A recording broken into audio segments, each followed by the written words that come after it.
పశ్చిమాసియాలో ముదురుతున్న ఉద్రిక్తతల వేళ చైనా కీలక నిర్ణయం తీసుకుంది. ప్రపంచ చమురు రవాణాకు వెన్నెముక లాంటి హార్మూజ్ జలసంధిని కేవలం ఒక దేశానికి పరిమితమైనదిగా కాకుండా అంతర్జాతీయ జలమార్గంగా చైనా అభివర్ణించింది. ఈ జలసంధిని వెంటనే సాధారణ రాకపోకల కోసం పునః ప్రారంభించాలని చైనా అధ్యక్షుడు జిన్పింగ్ సోమవారం పిలుపునిచ్చాడు. అయితే ఇరాన్ తన భూభాగానికి ఆనుకొని ఉన్న హార్మూజ్ జలసంధిపై తనకు తిరిగిలేని హక్కులు ఉన్నాయని వాదిస్తుంది. మరోవైపు ఇరాన్ ఓడరేవులను అమెరికా దిగ్బంధనం వల్ల ఉద్రిక్తత మరింత పెరిగింది.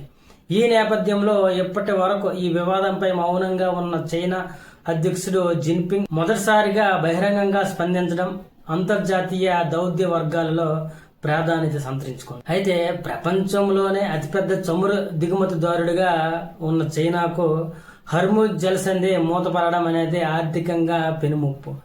చైనాకు వచ్చే ముడి చమురులో దాదాపు 60% ఈ మార్గం గుండానే ప్రయాణిస్తుంది. ఇక్కడ ప్రతిష్టంభన ఏర్పడితే చైనా పరిశ్రమలు కుదేలయ్యే ప్రమాదం ఉంది.